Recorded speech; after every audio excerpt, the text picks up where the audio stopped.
Olá, sou Ana Paula Dalck, fundadora da Economia SC, Economia SP, e hoje estou aqui com o Marcelo Germano para a gente falar um pouquinho aí da carreira, do que é o EAG, os próximos passos.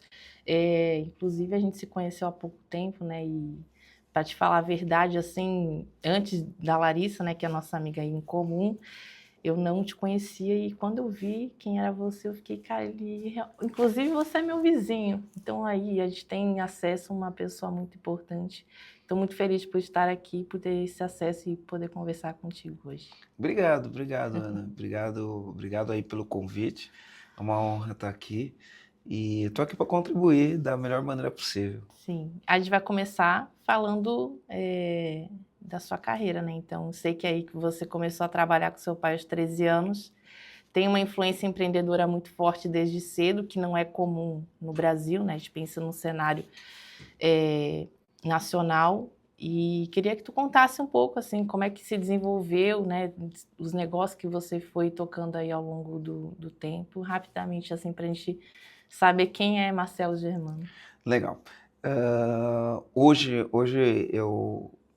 eu tenho algumas empresas e eu dedico grande parte do meu tempo numa única empresa. Apesar de ter várias empresas, eu dedico parte do meu tempo numa única empresa que é o EAG.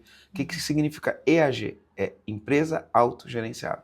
Nós somos uma empresa de educação onde a gente treina, capacita donos de empresa, empresários, como fazer gestão da empresa, como criar uma cultura organizacional voltada para resultado, como ter uma liderança efetiva, como engajar o time para buscar resultado. Então, nosso treinamento é baseado nesses três pilares: cultura, liderança e gestão.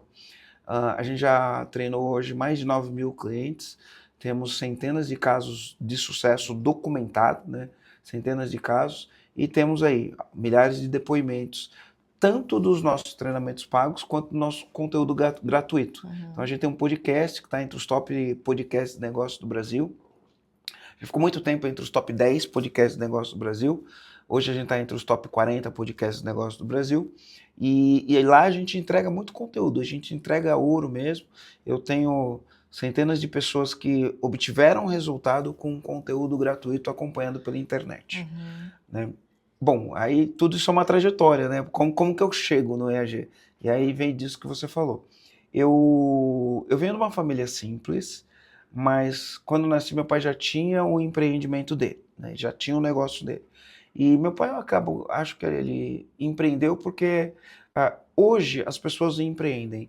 Eu falo que tem três maneiras da gente empreender. Ou por oportunidade, surgiu uma oportunidade, você enxergou uma oportunidade no mercado e você empreendeu porque chegou uma oportunidade. Tem pessoas que empreendem por propósito. Cara, eu amo isso, eu quero impactar a vida das pessoas fazendo isso e empreende por conta disso, né? E tem pessoas que empreendem por necessidade. Tipo assim, cara, eu preciso trazer o arroz e feijão para dentro de casa e pagar meus boletos e não me qualifiquei ou até se qualificou, né? Não vamos fazer nenhuma generalização e dentro do sistema eu não consigo me encaixar. Então eu vou abrir um negócio aqui e vou começar a fazer. Eu acho que esse é o caso do meu pai, né? Então pensa, meu pai ficou órfão com 9 anos. Ele perdeu o pai com 3, a mãe com 9. E eu não tô. Meu pai nasceu em 39, em 48 meu pai já era órfão. E aí eu acho que o caminho do meu pai foi esse, não teve outro caminho, né? Foi empreender. Então, quando eu nasci, meu pai já tinha um escritório de despachante, era um pequeno escritório de despachante. E eu sou caçula de 3. E na minha infância, o que eu via era altos e baixos. Porque a pessoa pensa que o empresário, ele só ganha dinheiro, né? A gente tem uma visão do empresário distorcido, que o empresário fica rico à custa dos colaboradores, essa narrativa que a gente vê na economia.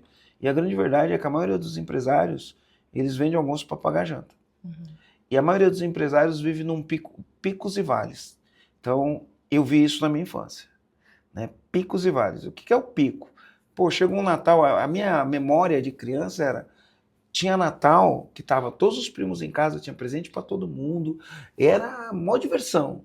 Tinha Natal que era só nós 5, meus irmãos e meus pais, não tinha presente para ninguém, era um clima de velório, sabe?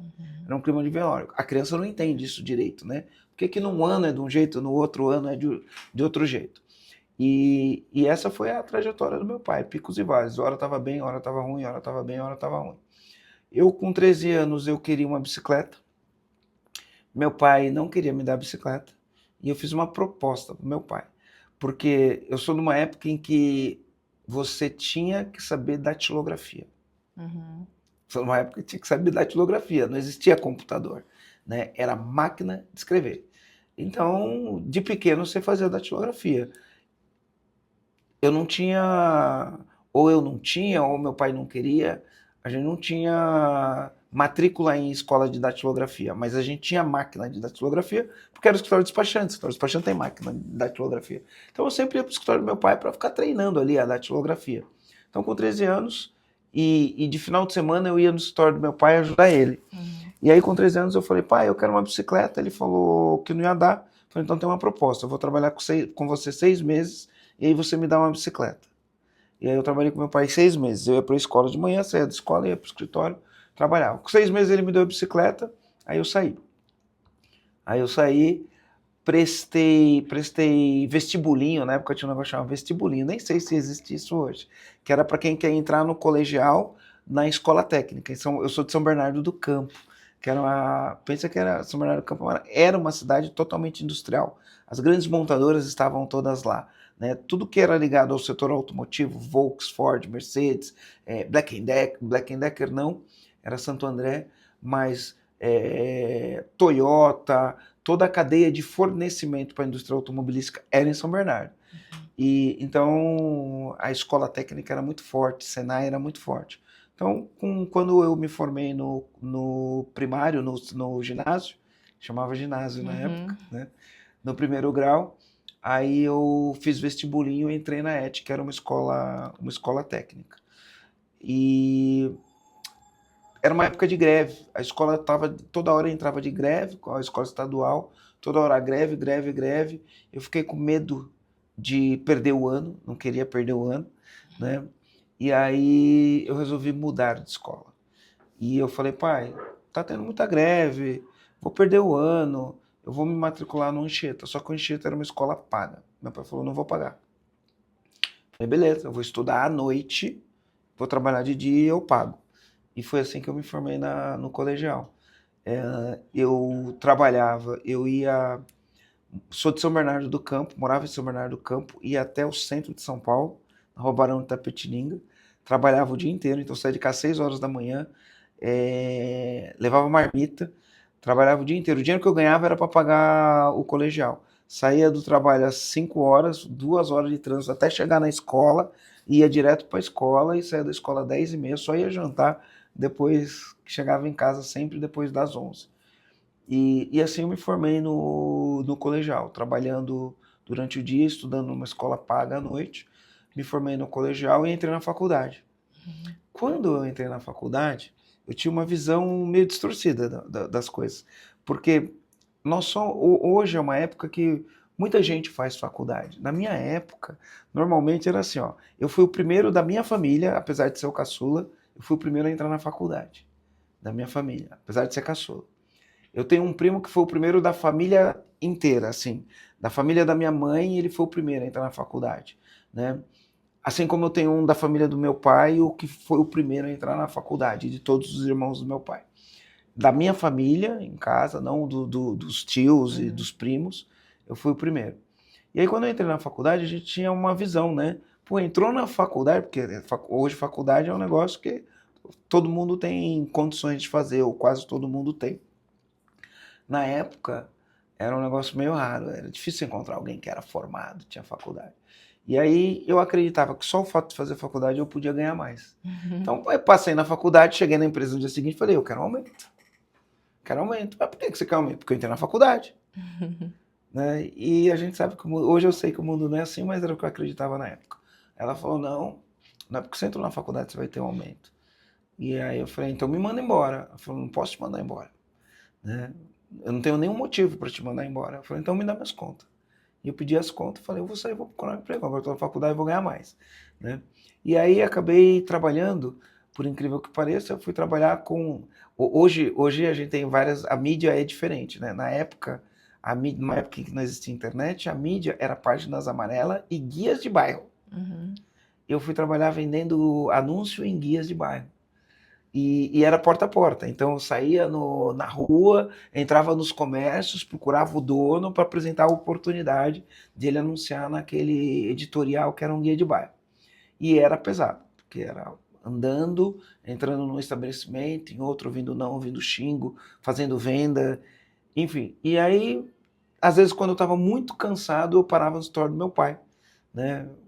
Parava lá, tomava uma água, dava um tempo e depois voltava a andar. E aí, um belo de um dia, eu estava cansado, já tinha tomado um monte de não, né?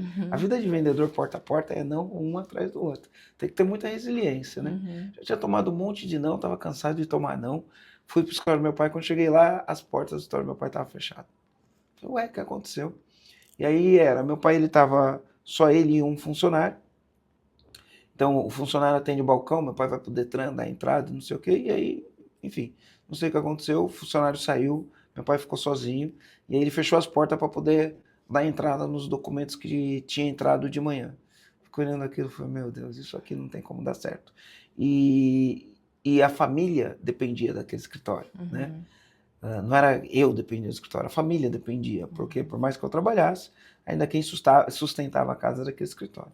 E aí eu larguei o meu trabalho e fui ajudar meu pai no escritório. E aí a minha carreira foi, um grande aprendizado foi trabalhando na empresa do meu pai. Eu aprendi o que fazer e o que não fazer. Né? Com meu pai, eu aprendi muito do que não fazer quando você tem um negócio. E olha que interessante, eu fiz faculdade de administração de empresas, né? Eu não aprendi a fazer gestão de uma empresa fazendo faculdade de administração de empresa, né? Eu acho que esse é um gap que a universidade precisa suprir, né? Uma faculdade de administração, o cara tem que sair capacitado para fazer gestão de um negócio, né? Não faz sentido. Acho que em todas as áreas, né? Minha formação foi 2015 a 2019. Aí eu aprendi a fazer jornal impresso, para você ter noção. Então, acho que é muito disso, assim, em todas as áreas tem esse gap de formação, que é você saber, né, fazer a gestão de fato. Eu tenho na minha cabeça, eu não sei se é verdade, que o médico, quando ele se forma, ele sai médico, né? Tudo bem que ele faz residência, faz especialização, mas depois que ele passa pela jornada, ele sai e é médico. Sim. O dentista, quando se forma, ele sai e é dentista, né? Pô, o administrador faz faculdade de administração, quando ele sai, ele não é gestor, né? É um gap. No final do dia é um gap, não é uma crítica, é um gap. Eu acho que a instituição de ensino ela tem que estar próxima da realidade, né? E mesmo fazendo faculdade de administração, eu não saí gestor, né? Então, trabalhei com meu pai há bastante tempo. Em 1996, eu abri minha primeira empresa. Trabalhando no escritório do meu pai, eu abri uma empresa dentro do escritório do meu pai, né? E aí essa empresa deu errado. Em 1998 surgiu uma oportunidade, eu abri a minha primeira empresa, que era um escritório de despachante, né? Mas eu não abri uma empresa para concorrer com meu pai.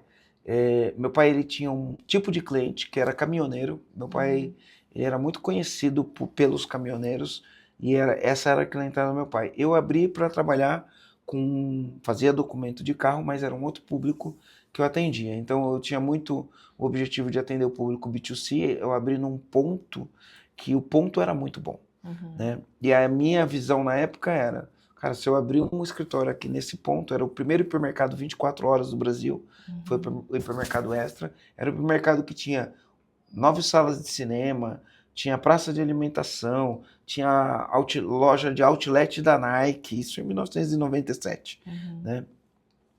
E aí eu falei, cara, se eu abrir aqui um despachante, eu vou ficar rico. Aí eu abri um despachante e a ideia não vingou. Não vingou. Né? E quando eu abri o escritório, tinha um problema, eu não tinha dinheiro para abrir o negócio. Então o que eu fiz? Cheque predatado. Tudo era cheque predatado e empréstimo. Fiz empréstimo no nome da minha mãe, da minha irmã. Meu pai foi fiador desses empréstimos e com 6 meses depois que eu abri a empresa, meu nome estava sujo, da minha mãe estava sujo, do meu pai estava sujo, né? Sujou o nome da família inteira. Um monte de cheque voltou. Os aluguéis do espaço que eu aluguei estavam atrasados. Meu carro estava com busca e apreensão. O sonho virou pesadelo. E aí, nesse momento que o sonho vira pesadelo, a gente fez hoje a gente chama isso de pivotagem. A gente pivotou, né? E a gente olhou e falou, meu, não vai dar para depender de público de balcão. E aí a gente começou a prospectar empresas que tinham frotas muito grandes de veículo. Tanto transportadoras quanto montadoras de veículos, mas principalmente a gente começou a prospectar bancos. Por que banco? Porque eu fazia muito documento de pessoas que compravam carros em leilão. E era um documento difícil de fazer. E eu me tornei um especialista em resolver esse tipo de documento. E aí a minha ideia foi o seguinte, pô, o cara compra o carro no leilão, não tem documento, é um documento difícil de fazer, o cara não consegue fazer, demora para sair esse documento, e o cara tá... Quando ele vai comprar esse carro, ele só compra se ele pagar um preço muito desvalorizado no carro, porque o tempo que o carro vai ficar parado, ele coloca na conta e ele vai pagar menos no carro. Então eu comecei a chegar nos grandes bancos e falou, olha, se você fizer o documento antes de vender o carro, você pega um valor maior no carro. Era esse o discurso. Então, ó, você gasta R$ 300 para fazer um documento, e aí você vai vender um carro por 10 mil, o cara paga 6. Se você gastar R$ 300 no documento, em vez do cara pagar 6, ele vai pagar 9 mil no carro. Era esse o discurso. E com esse discurso a gente fechou o maior banco que tinha na época, que financiava veículos no Brasil. Foi o nosso primeiro cliente. E aí veio o segundo cliente, veio o terceiro cliente, veio o quarto cliente.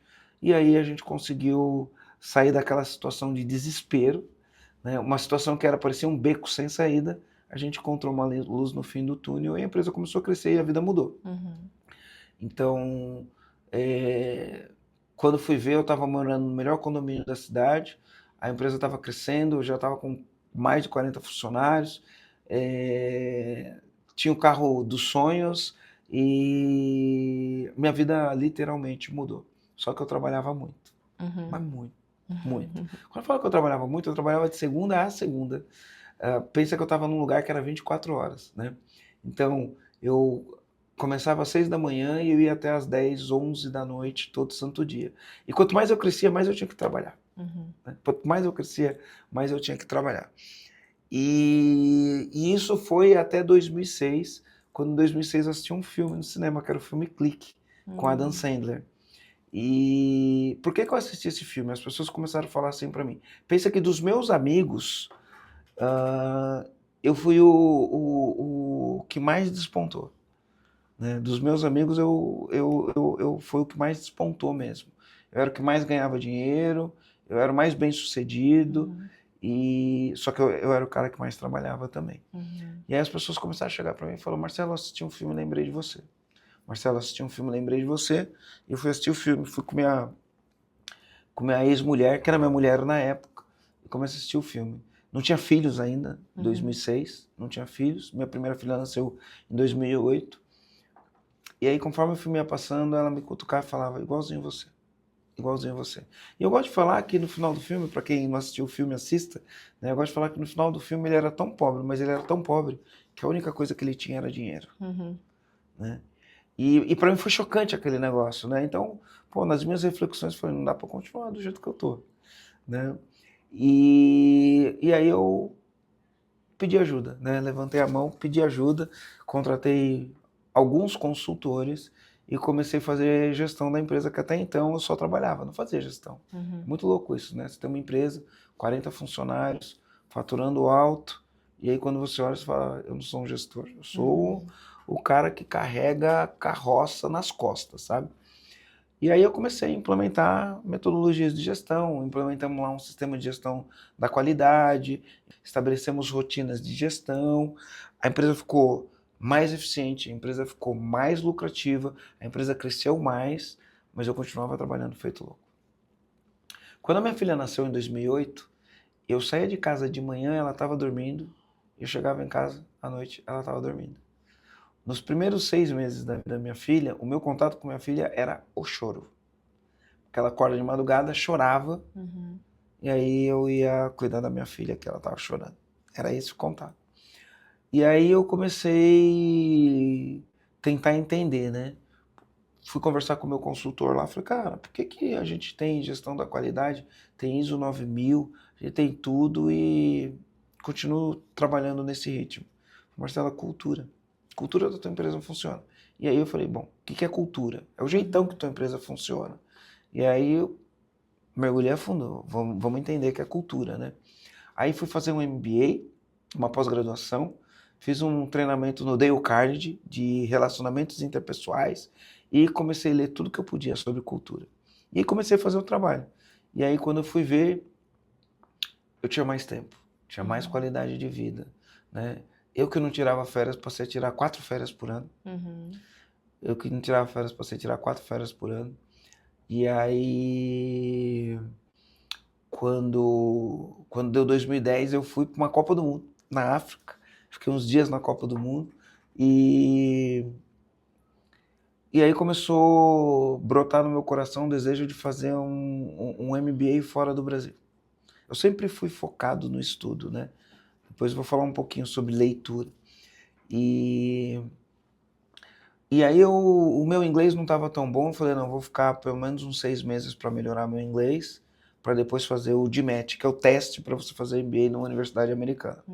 Aí eu fui para os Estados Unidos, fiquei 7 meses, né? E o medo de ir para ficar fora e deixar a empresa, né? Me preparei para isso, fiz alguns processos de coaching, fiz um processo de sucessão, fiquei um tempo fazendo esse processo antes de ir. E eu fui, fiquei lá 7 meses, o tempo que eu fiquei lá a empresa cresceu mais do que quando eu estava na empresa, né? Voltei para o Brasil e aí fiquei tentando decidir onde eu ia morar. Ah, Orlando, porque quando eu fui para os Estados Unidos eu morei na Califórnia, né, em San Diego. E aí quando eu voltei, eu tinha sido assaltado em São Paulo, e aí eu já tinha decidido morar fora do Brasil. Eu fui assaltado, saiu um tiroteio, minha filha estava dentro do carro, fiquei desgostoso, sabe? Falei, de que adianta a gente trabalhar tanto, ganhar dinheiro e de repente tomar um tiro num farol, né, na rua. Né? Fiquei meio desgostoso com isso. E aí eu queria ir para Miami ou para um lugar que tivesse praia. A minha mulher queria ir para um lugar que a gente conhecesse pessoas. E eu tinha muitos amigos que tinham mudado para Orlando pelo mesmo motivo, por conta da violência, né? Não chegamos num acordo e aí ela falou, bom, vamos fazer um teste em Floripa. Como a gente vinha, eu conheci ela em Florianópolis, a gente vinha muito para Florianópolis e a gente tinha muitos amigos em Florianópolis. Eu falei, vamos. E aí a gente veio para Florianópolis. Quando chegou aqui, eu não tinha nada para fazer, porque aí eu fiz um MBA, desisti de fazer o MBA fora, me matriculei no INSPER, na época a melhor escola de negócios do Brasil, não sei hoje como que é, mas na época. E então eu ficava em Florianópolis a semana inteira e de sexta-feira eu ia para São Paulo, ia para o meu escritório, e aí eu tinha aula à noite na sexta, tinha aula no sábado o dia inteiro, e eu voltava no sábado à noite. E aí, como eu estava com um tempo ocioso, eu abri mais uma empresa. Aí abri uma empresa aqui, uma importadora. Então, eu tinha boa qualidade de vida, não trabalhava tantas horas por dia e viajava bastante. Então, eu descobri o marketing digital e aí eu comecei a fazer treinamentos fora do Brasil, né? Comecei a fazer treinamentos fora do Brasil e aí as pessoas me perguntavam assim, Marcelo, como que você consegue ter 2 empresas, você consegue tirar férias, você consegue viajar, você consegue ter tempo para estudar, porque para fazer um MBA você tem que ter tempo para estudar, né? Você consegue ter tempo para estudar. Eu tenho uma empresa só, cara, e minha vida é uma loucura. Me ensina a fazer gestão da empresa igual você faz da tua? Eu não sei ensinar.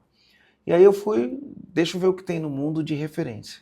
E aí conheci o Michael Gerber, era uma referência em gestão de pequenas e médias empresas. Michael Gerber é autor do livro O Mito do Empreendedor. E aí fiz mentoria com o Michael Gerber.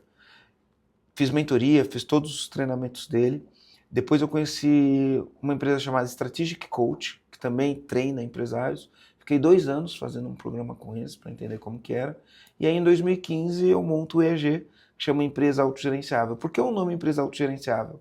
Porque a chamada do Strategic Coach em inglês, a tradução literal, né, era Self-Managed Company.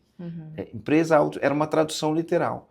E aí na hora que eu fui fazer, eu traduzi literalmente e coloquei Empresa Autogerenciável. E a gente começou treinando empresários, ensinando empresários como fazer gestão da empresa. E aí elegíamos 3 pilares, que era cultura, liderança e gestão. E aí a gente começou em 2015. E ainda eu comecei assim, eu fiz o primeiro lançamento, lancei a primeira turma, não tinha empresa, lancei a primeira turma e eu falei, por que eu não tinha empresa ainda? Não tinha CNPJ, eu fiz tudo na pessoa física. Falei, eu quero ver se eu gosto de fazer isso. E outra, mais do que ver se eu gosto de fazer isso, eu quero ver se dá resultado para quem está fazendo. Então, eu me dediquei 100% a fazer isso. Fiz a primeira turma, depois de 90 dias, eu comecei a ver os resultados que os clientes tinham. Eu fazia o acompanhamento pessoal, individual de cada um. Minha primeira turma tinha 23 empresários. E aí os caras tinham resultado, dava resultado. Aí eu abri a empresa. E começou. E desde lá já foram 9.000 empresários que a gente treinou. A gente tem centenas de casos de sucesso documentados. Eu tenho milhares de depoimentos de clientes que tiveram resultado.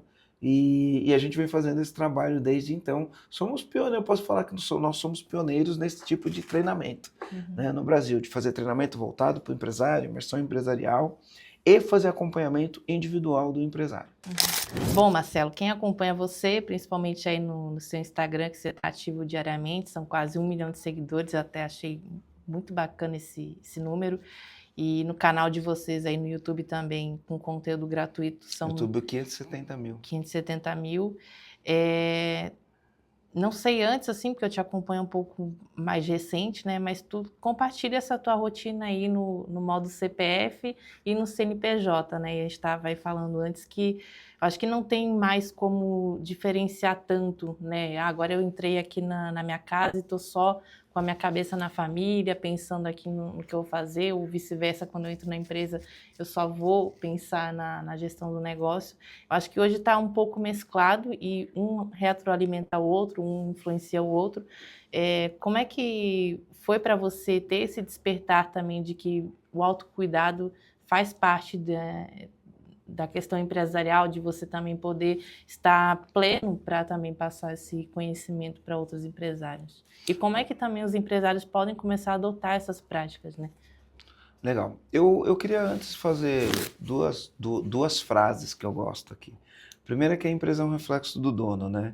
Você não constrói um CNPJ forte com um CPF fraco, né? A empresa é um reflexo do dono. Sim. Segunda coisa que eu queria falar é que a palavra indivíduo, né, ela significa é não. Tudo que tem é não na frente, né? É inconformado, uma pessoa não conformada, né? Tudo que tem na frente significa não. É divisível e duo é 2, não divisível por 2, né? Então, se a gente pensar que o indivíduo, ele não é divisível pela vida pessoal e pela vida profissional. Ele só tem uma vida, né? Então, ela não é dividida, né? Eu vejo muitos profissionais, quando o cara monta uma empresa e vira dono da empresa, não tem como dividir vida pessoal de profissional. As coisas têm que se integrar. Então, a gente não divide, a gente integra. Eu vejo muitos profissionais que vão trabalhar e falar, minha vida pessoal é de um jeito, minha vida profissional é do outro. Meu, sai na terça-feira, enche a cara de cachaça e vai trabalhar na quarta-feira para você ver se tua vida pessoal não tá ligada com o teu profissional. Aí você encheu a cara, você dormiu mal e no outro dia você vai performar bem na vida profissional. Eu vejo as pessoas falando assim, ninguém tem nada a ver com o que eu faço fora do trabalho. Tá, então se você chegar lá cansado, com sono, sem entregar nada, a empresa não tem nada a ver com isso, né? Fica imaginando um jogador de futebol, vamos falar um atleta de alta performance.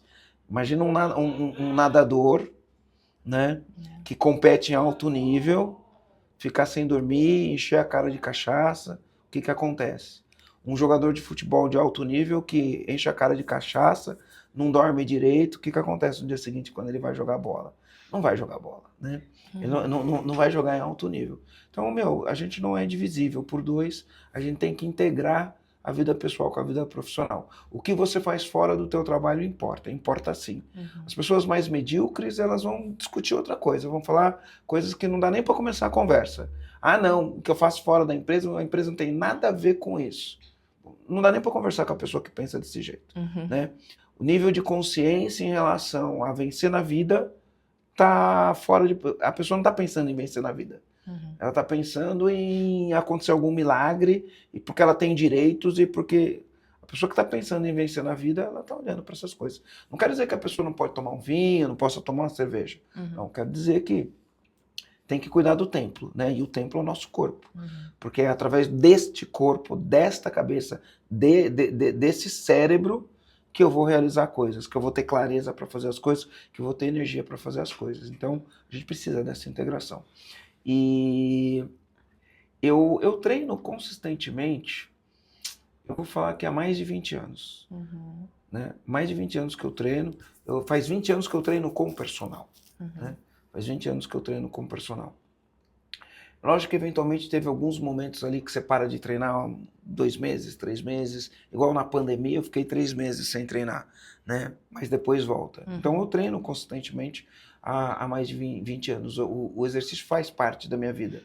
Eu fazia atletismo antes de começar a trabalhar. Até os 13 anos eu fazia atletismo. Fazia 2 coisas, jogava xadrez e fazia atletismo. Aí eu comecei a trabalhar, saía de casa às 6 horas da manhã, eu disse, né? Chegava às 11 da noite, aí não dá para treinar. Sim. Disso daí. Então, até eu encontrar o equilíbrio na empresa, eu não treinava. Mesmo quando eu abri a empresa, eu treinava. Aí depois a vida consumiu, eu parei de treinar. Mas assim que a minha vida encaixou, né, eu treino de maneira consistente e então faz parte da minha rotina. E aí eu entendo hoje o seguinte, ó, a gente até os 30 anos a gente vai tendo uma evolução física, né? Então tudo aumenta até os 30 anos e até você chegar no top da performance, né? Dos 30 em diante, você já produz menos testosterona, você já produz menos GH, você ganha menos massa magra, você já começa a entrar continua crescendo, mas você já começa a entrar numa curva que vai chegar num platô. Chegou nos 40, você está num platô. Eu tô com 53, tá? Depois dos 50, os estudos mostram, enfim, a média é a cada década, a gente vai perder de 10 a 15%. Vai perder de 10 a 15% de massa magra, vai perder de 10 a 15% da força, vai perder de 10 a 15% na produção dos hormônios, testosterona, GH e esse tipo de coisa. E o grande lance é, se você está perdendo de 10 a 15%, você vai ter uma velhice que não vai ser uma boa velhice, vai ser uma velhice cheia de problemas. Né? E hoje a gente tem a ciência ao nosso favor. A gente sabe que a gente pode prolongar a nossa qualidade de vida, né, por mais tempo. E para isso a gente tem que fazer um arroz com feijão que todo mundo sabe, mas não é todo mundo que faz. Né? Então a gente tem que cuidar da clareza mental, a gente tem que cuidar dos exercícios, a gente tem que cuidar do que a gente come, a gente tem que cuidar do nosso sono. Né? O sono é um pilar fundamental. A gente tem que pegar luz natural para regular o círculo circadiano. Tem um monte de coisa que a gente tem que fazer. A gente tem que cuidar da nossa conexão espiritual, eu acredito muito nisso. A gente tem que cuidar das nossas emoções. E a pessoa que cuida disso, ela tem muito mais performance no negócio. Então, na minha rotina é assim, ó, eu acordo 5h30 da manhã, vou meditar. Então, eu faço 2 coisas. Eu faço meditação guiada e faço meu devocional. Sou cristão e eu faço meu devocional. Aí eu treino das 6h30 até as 7h30. Aí eu volto, tomo um café da manhã muito bem equilibrado. Eu sou bem disciplinado com o meu café da manhã, principalmente com o café da manhã. Tomo muito suplemento, né? E aí eu começo a minha rotina de trabalho. Né? Eu faço gelo, agora eu vou colocar sauna na minha rotina. Então, eu vou fazer sauna 4 vezes por semana. Existem evidências robustas, científicas, de que sauna 4 vezes por semana, ela melhora teu sono, diminui teu nível de estresse, ela elimina toxinas, metais tóxicos, tudo que é toxinas do corpo, e ela ajuda você a viver mais. Então, estou colocando isso na minha rotina. Então, eu acho fundamental a gente ter um equilíbrio físico, a gente tem um equilíbrio espiritual, a gente tem um equilíbrio emocional. Né? Porque todo empresário, ele lida com frustração. Todo empresário vai lidar com frustração. O empresário que não consegue lidar com frustração vai ser outra coisa, menos empresário. É frustração com o mercado, é frustração com o fornecedor, é frustração com as parcerias, é frustração com o colaborador, é frustração com um monte de coisa. Né? É lógico que ser empresário não é só frustração, ser empresário tem ônus e bônus, né? Então, ser empresário te possibilita a construir riqueza. Ser empresário te possibilita a construir riqueza não só para você, para sua família, mas para as pessoas que trabalham com você. né? Então você tem as possibilidades, mas inevitavelmente você vai lidar com a frustração. Uhum. É muito melhor você lidar... E lidar com a frustração pode levar a gente para um estado de crônico de estresse. Estado crônico de estresse leva a gente para o burnout. Eu já tive 2 períodos de burnout na minha vida. A pessoa que está num estado de burnout, ela não tem clareza para pensar. Ela não toma boas decisões, ela não tem energia para fazer o negócio para frente. E eu me lembro que quando, enfim, fui no médico e ela falou que eu estava em burnout, ela falou, Marcelo, você não percebeu que você está no burnout e você só tá conseguindo fazer o que você faz porque você treina todo dia. Caramba. A médica falou isso para mim. Porque você treina todo dia. Se você não treinasse todo dia, você não ia estar aguentando, né? Pelos meus marcadores, pelos meus biomarcadores. Ela falou, cara, você só está aguentando porque você treina todo dia. Olha a importância da educação física, né? Educação física não, o exercício físico ele é mais importante do que remédio. Então essa rotina para mim é fundamental, né? Sono, eu tenho alguns problemas crônicos com sono. Então hoje meu foco, higiene de sono, regular círculo circadiano, fazer manejo de estresse para dormir da melhor maneira possível. Então hoje a ciência mostra, cara, a pessoa que dorme bem tem mais performance no dia seguinte. A pessoa que dorme mal vai ter uma performance pior no dia seguinte. Eu acho que não precisava nem da ciência para falar isso. Você dormiu bem, você acorda com mais energia. Você dormiu mal, você acorda cansado. Vai performar menos, né? Então, não precisa ser muito inteligente para entender o quanto isso impacta nos nossos resultados. Então, eu coloco isso na minha rotina. Treino, alimentação, cuido muito da alimentação. Eu gosto muito de vinho. Gosto muito de vinho. E hoje eu me permito tomar vinho. Mas antes, se eu tomava... Chegava na sexta-feira, à noite eu tomava uma garrafa, eu e minha mulher. No sábado, eu tomava uma no almoço, tomava uma de tarde e tomava uma na janta. No domingo, a mesma coisa. Hoje, eu tomo uma taça na sexta, uma taça no sábado e uma taça no domingo. E deu. E deu. Ontem tinha um amigo meu aqui, fui encontrar com ele, a gente jantou, tomei uma taça e meia, para falar que porque a gente tomou uma garrafa em 3, então dá uma taça e meia. E eu me reservo a isso. Se fosse antes, quando acabou aquela garrafa, eu ia pedir a segunda garrafa. Sim. Né? Então hoje eu tenho controlado muito, porque a gente sabe que o álcool, em doses elevadas, ele inflama o corpo. Então eu tenho que cuidar muito desse negócio da inflamação. Eu cuido muito do intestino. Eu tenho lido... esse ano eu tenho me dedicado a ler tudo o que eu posso sobre clareza mental, sobre energia, sobre performance humana. Os livros que eu tenho lido esse ano é só sobre isso, né? Então, eu comecei a fazer kefir, agora comprei uma iogurteira para fazer o iogurte. Eu aprendi algumas técnicas para você produzir os probióticos no iogurte, mas produzir ele no nível de 100 bilhões. Pensa que a gente compra o probiótico na farmácia, ele tem 20 bilhões. Né? Eu aprendi como produzir um probiótico de 100 bilhões de probióticos. E aí eu estou cuidando bastante. Então é alimentação de manhã, é alimentação à noite, é que horas come é importante. A hora que você come é importante. Né? E comer na hora certa, dormir na hora certa, acordar na hora certa, fazer o tipo de exercício certo na hora certa. Então eu tenho procurado encaixar essas coisas na minha vida. Faz diferença. O que eu percebi? Que a parte da manhã é onde eu tenho mais controle das coisas que eu quero fazer. A parte da manhã é onde eu tenho 100% do controle. Então, eu encaixei o treino na rotina da manhã. Eu acordo às 5h30, faço minha meditação. Por quê? Porque se você não tiver o controle do que você vai fazer, a vida te consome. Então, eu acordo às 5h30 da manhã, eu não tenho interrupção às 5h30 da manhã. É lógico que para acordar às 5h30 da manhã eu tenho que dormir às 9 da noite ou às 10 da noite. Então eu tenho que ter um plano para eu dormir às 9 às 10 da noite. Né? Pô, se eu vou dormir às 10, minha última refeição tem que ser às 19. Sim. Se eu for dormir às 21, minha última refeição tem que ser às 18. Muito importante disso. Então a gente tem que entender quando as coisas estão no nosso controle. Quando eu acordo às 5h30 da manhã, eu não tenho interrupção. Então eu acordo e treino. E medito. Medito. E aí, depois disso, eu saio e vou pro treino. Das 6h30 até 7h30 da manhã, eu não tenho interrupção. Tá 100% no meu controle. Minha agenda não começou ainda. Tá 100% no meu controle. E aí eu consegui encaixar. Agora eu quero encaixar a sauna à noite.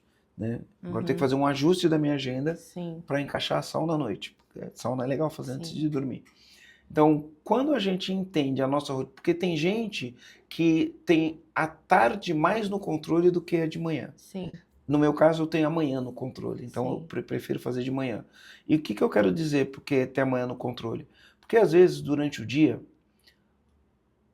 a nossa capacidade de tomar boas decisões, ela vai diminuindo ao longo do dia. Se você ler o livro A Única Coisa, tem vários livros que falam sobre isso. Né? Tem vários livros que falam sobre isso. Juro pra ti, acabei de anotar para ela levar também, A Única Coisa. Tem vários livros que falam isso. Então a nossa capacidade de tomar decisão, ela diminui durante o dia. E o empresário tem que tomar decisão o tempo inteiro. Né? Toma decisão o tempo inteiro. Pensa que você acorda e já toma uma decisão. Você acorda e fala, eu vou ficar mais um pouco na cama ou eu vou levantar? Né? Aí você levanta, você fala assim, eu vou fazer minha meditação ou vou olhar para o celular? Aí você vai o tempo inteiro tomando decisões. Por exemplo, eu faço imersão no gelo.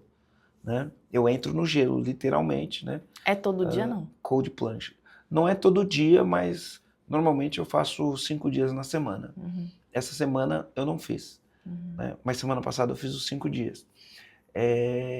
Aí eu faço o cold plunge, que chama, né? Entro no gelo. Cara, entrar no gelo é uma decisão que você tem que tomar. Eu tomei já. Você tem que tomar a decisão. Né? E você tem que tomar essa decisão todo dia. Né? Porque todo dia você se depara, nossa, entro ou não entro, né? Sim. Todo dia você tem que tomar a decisão. Ao longo do dia as coisas vão acontecendo, você vai tomando decisão. Quando chega no final do dia, você já não está mais tão bom assim para tomar decisão, igual você estava na manhã. Tem pessoas que é o contrário. Tem pessoas que no final do dia tá bom para tomar decisão. As pessoas são diferentes, né? Então, o que vale para mim pode ser que não vale para você. Então, tem pessoas que funcionam muito melhor treinando no fim do dia do que treinando de manhã. O que a pessoa precisa é encaixar, olhar para o dia a dia, olhar para a rotina, olhar como ela funciona para encaixar o treino. Tem gente que treina na hora do almoço. Sim. Tem que encaixa o treino na hora do almoço. Não existe fórmula, né? Todo mundo fica falando assim para mim, você está treinando no horário de herdeira, 2 da tarde. Mas é porque a Smart Fit Beira-Mar é super vazia. Daí eu vou lá, otimizo tudo que eu tiver para otimizar na musculação. E é o horário que eu consigo encaixar, entende? Então, é muito isso, assim, a pessoa perceber o dia dela e ter consciência de quando... Legal essa tua percepção. Então, olhar para a agenda, olhar para a maneira como funciona é importante pro treino. Tem gente que funciona à noite, ó. Para fazer a minha maratona, eu treinava à noite. Eu treinava à noite. Porque era verão, tava muito calor. 6 horas da manhã o sol já tá rachando. E aí, quando eu ia correr, que eu subo a beira-mar, o sol tá na cara. E o sol no olho, quando você tá correndo suado, cai aquele suor no olho, aquilo arde. E o sol no olho, aí é 2 coisas para... E aí eu entendi que era melhor eu correr à noite. Ontem também, foi às 7 da noite, que é impossível, né? Às 7 da noite ainda já tá difícil. Eu corri um pouquinho mais tarde com 30 graus.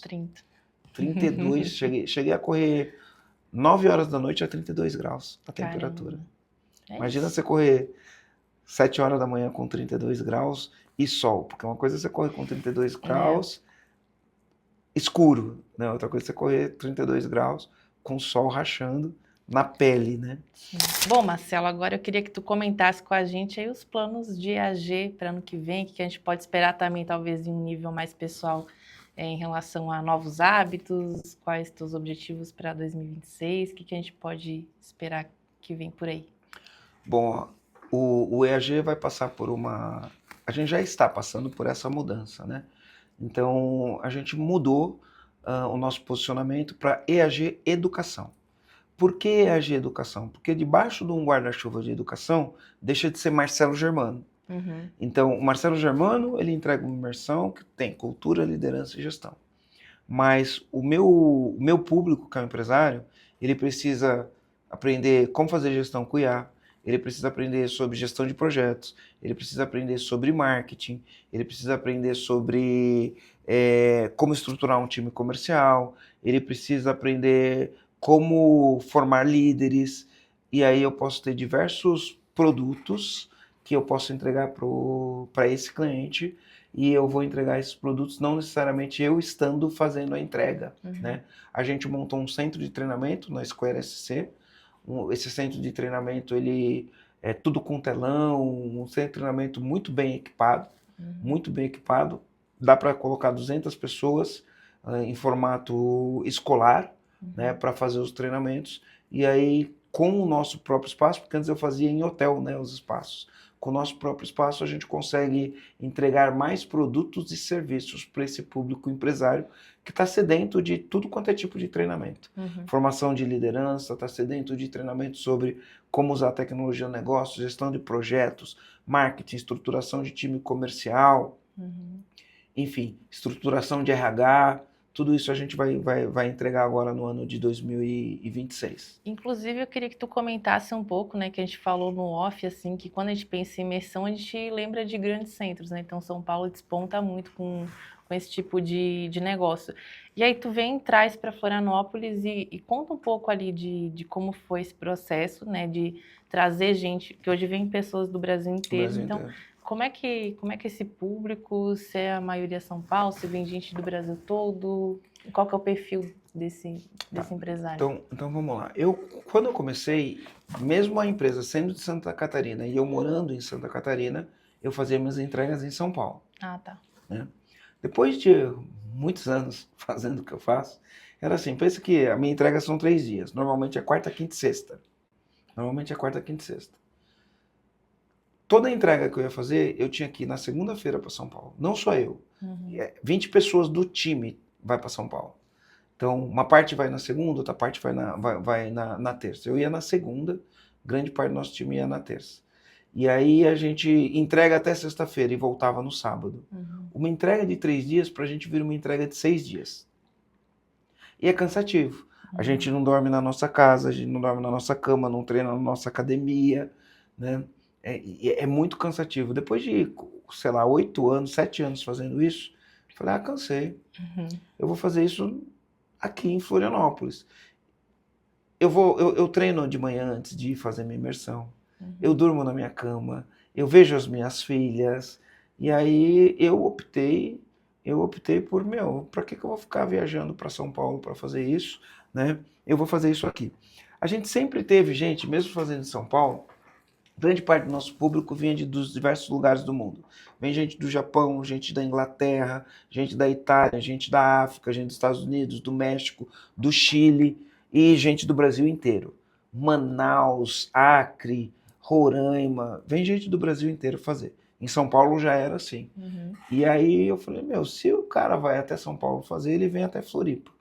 E aí eu trouxe para Florianópolis. Foi em que ano que você trouxe para cá? A gente começou a vir para Floripa em 2022, final de 2022. Querendo ou não, é recente, né? É recente. E eu acho que também tem a questão de que Floripa está sendo muito bem exportada, né? Acho que em relação ao nosso desenvolvimento, a Floripa ganhou vários prêmios, foi reconhecida como capital nacional das startups. Então os olhares estão para cá. E quem não quer vir para cá também, né?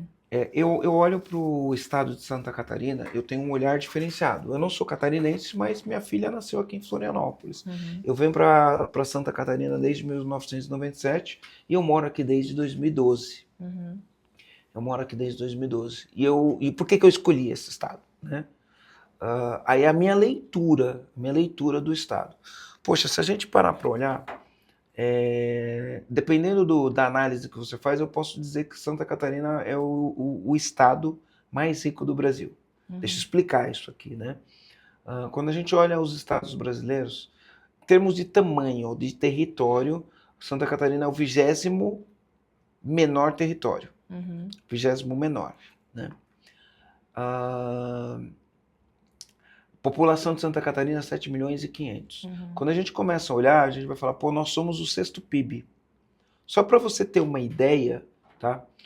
O estado de Santa Catarina tem por volta de 98 mil quilômetros quadrados. A Bahia tem 500 mil quilômetros quadrados. 5 vezes o tamanho. Porque território é importante. Né? O tamanho do estado é importante. A Bahia tem muita commodity, muito agricultável a Bahia, tem muita commodity na Bahia.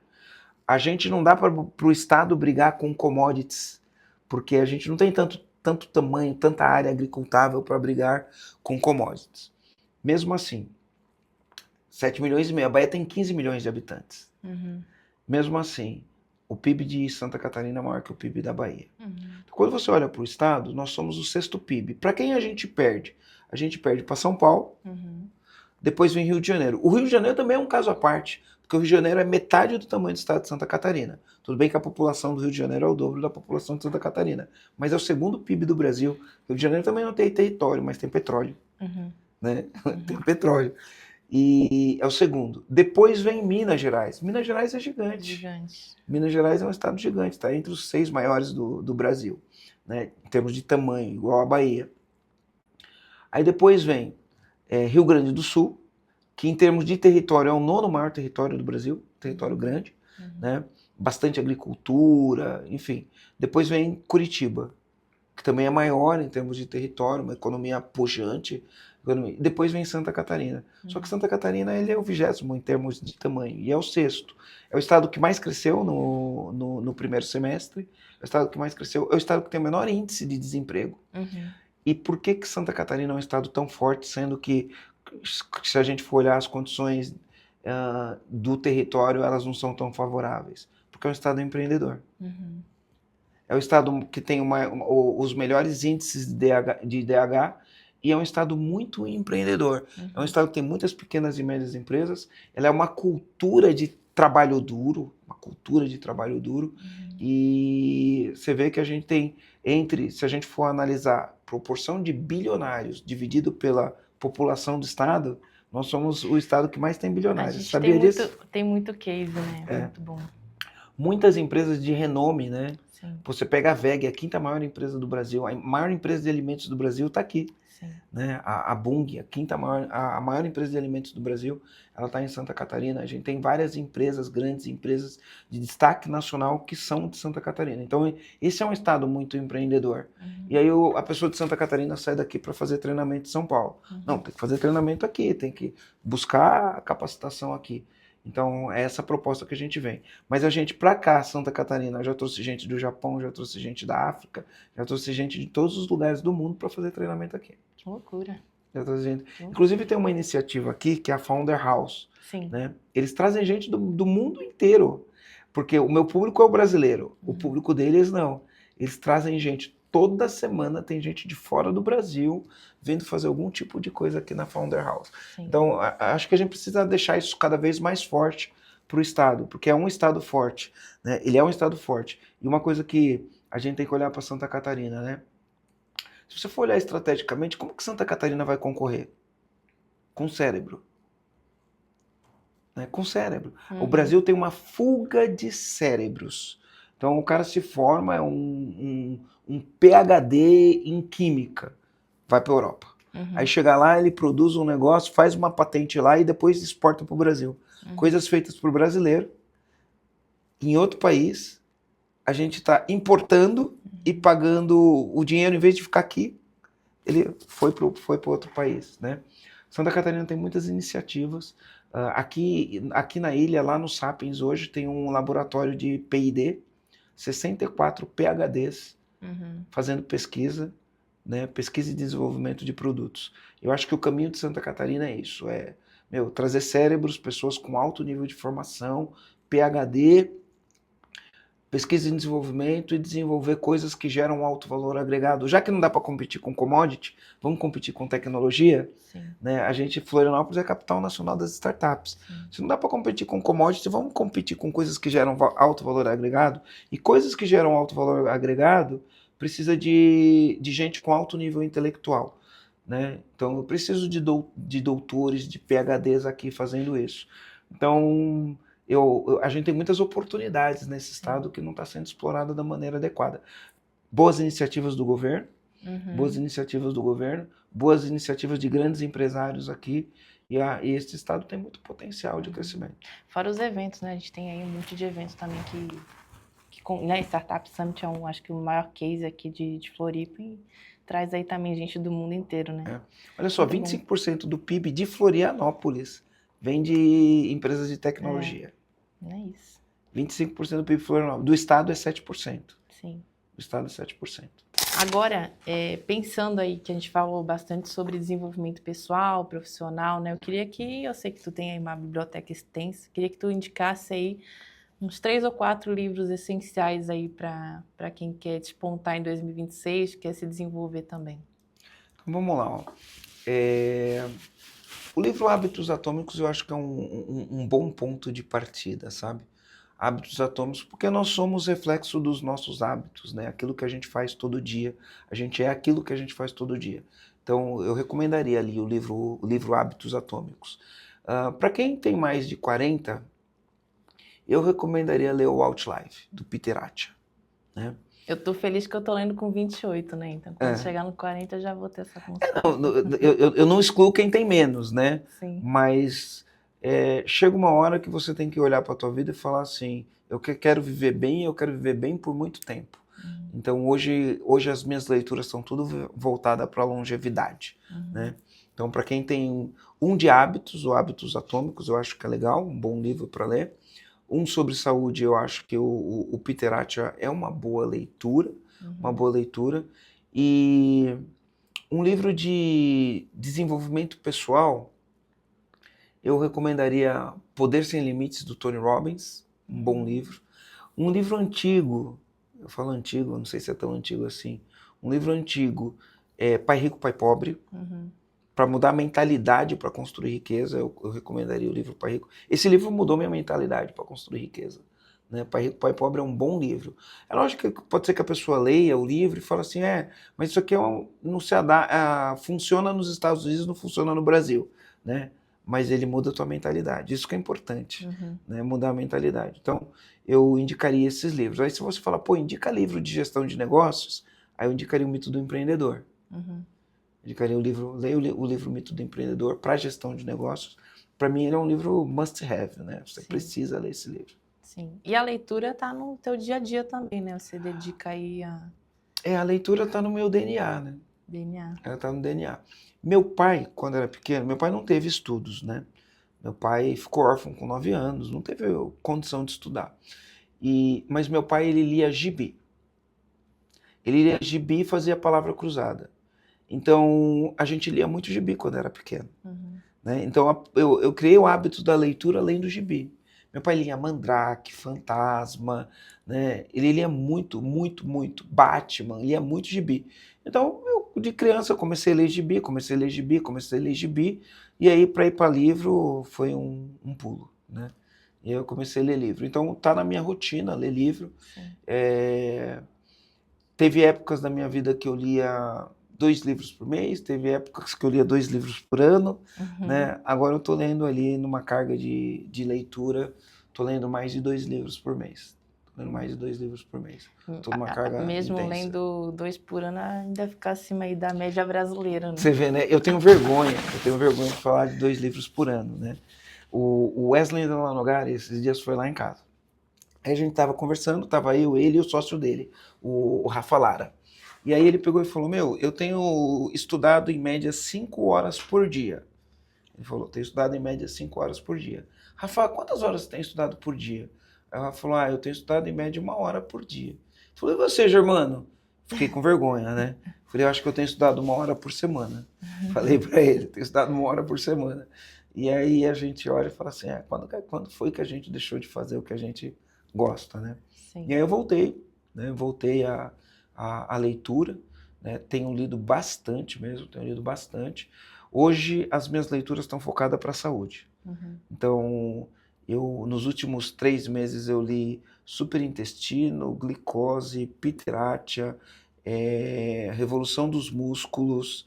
Aí acabou de chegar em casa mais 3 livros, tudo eles sobre saúde. Então, eu leio sobre alimentação, sobre exercício físico, li Joe Dispenza, então também é um livro que eu super recomendo. Quebrando o Hábito de Ser Você Mesmo. Aí, esse ano eu fiz um treinamento na Suíça com o Joe Dispenza. Dia 1º de janeiro, estou indo para os Estados Unidos fazer o treinamento do Joe Dispenza. Agora eu estou lendo Você é o Placebo. E tem um outro livro dele lá que eu preciso ler, mas ele é um livro muito técnico, sabe?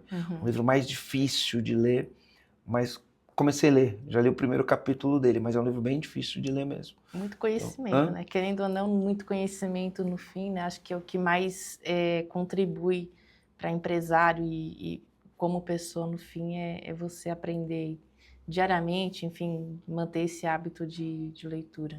Pensa que a cognição também cai de 10% a 15% a cada década depois dos 40, né? Então a gente tem que trabalhar esse músculo que é o cérebro. Sim. Né? Então a leitura é importante. Não só a leitura, existem vários exercícios que você pode fazer que melhora a sua neuroplasticidade, né? Então tem uma escola aqui em Floripa que chama Supera. E eles fazem exercícios. É uma escola para criança, mas tem muitos idosos fazendo Supera, porque ele melhora a neuroplasticidade. Aí eu estava estudando, falei, acho que eu vou fazer o Supera também. Tem uns exercícios bem legais para a gente trabalhar o raciocínio lógico, trabalhar a neuroplasticidade. Então é isso. Boas dicas, né? Alguns eu já li, alguns eu vou com certeza anotar. Estou montando aí minha lista 2026. Eu sempre tenho esse hábito, assim, de final de ano eu decido quais livros que eu vou ler no ano seguinte. Você quer ler livro sobre o quê? Ano que vem? Sempre desenvolvimento pessoal, então... Tá. Desenvolvimento pessoal, eu falaria para você, tem bastante, tá? Programação Neurolinguística, Poder Sem Limites, do Anthony Robbins. Ele era meu livro de cabeceira quando era pequeno. Livro de cabeceira. Eu recomendaria você ler o Joe Dispenza, tá? Que ele vai falar de neurociência. Eu recomendaria você ler o Joe Dispenza, os 4 livros dele, qualquer um deles que você pegar, são bons livros. Recomendaria você ler alguns livros como Lose é antigo, né? Mas é bom. Lose é o Rei. Você pode curar sua vida. Recomendaria você ler... Esse livro é um livro assim que também para mim é must have, O Jeito Harvard de Ser Feliz. Ele fala sobre a ciência da felicidade. Sim. A única coisa que você falou, um bom livro para ler. Inclusive foi um presente meu para a Larissa também recentemente. A única coisa? Ele é muito bom. Ele é muito bom mesmo. Muito bom, né? Ele foi um livro que eu tive uma virada de chave com ele em 2019. Em 2019 a gente não estava performando do jeito que a gente queria. E aí eu contratei um consultor e conversando com ele, ele falou para eu ler o livro A Única Coisa. E aí quando eu li o livro, porque o livro A Única Coisa ele tem uma pergunta, né? Qual que é a única coisa que eu tenho que fazer? E ao fazer todo o resto se torna desnecessário. Foi aí que surgiu o podcast. Olha. Cara, a única coisa que você tem que fazer é produzir conteúdo. E a gente começou a fazer o podcast, aí fizemos um trabalho de posicionamento, criamos o movimento Empresa Sem Caos, e aí veio a pandemia. E aí pandemia, a palavra que as pessoas mais falavam era caos. E eu tinha criado o movimento Empresa Sem Caos. A gente explodiu. Né? Mas a gente gravava muito conteúdo, era 3 vezes por dia, 3 lives todo santo dia, gravando conteúdo. Ele é um bom livro. E insight de um livro, né? Eu também te indiquei, não indiquei? Não, então, eu já decidi que vai ser o próximo. Vai ser o próximo. Então tá, vou finalizar daí, a gente tá liberado. Tá. Marcelo, obrigada pelo papo, adorei conhecer um pouco mais da tua história, espero voltar aqui outras vezes também para a gente acompanhar aí a evolução da EAG, você como CPF também. E você que está acompanhando a gente por aqui, deixe seu like, seu comentário, e aí pode finalizar aí com os teus arrobas que você quiser divulgar aí para o pessoal te acompanhar também. Legal. Quem quiser me seguir no Instagram é @MarceloGermanoEAG ou @EAGEducação. No YouTube, Empresa Autogerenciável. No Spotify, podcast Empresa Autogerenciável. É a maneira que você encontra o nosso trabalho aí. Tem muito conteúdo de qualidade, tem muito conteúdo bom. E eu tenho muitos cases de pessoas que transformaram a empresa só ouvindo podcast. Então tá, obrigada. Eu que agradeço. Valeu.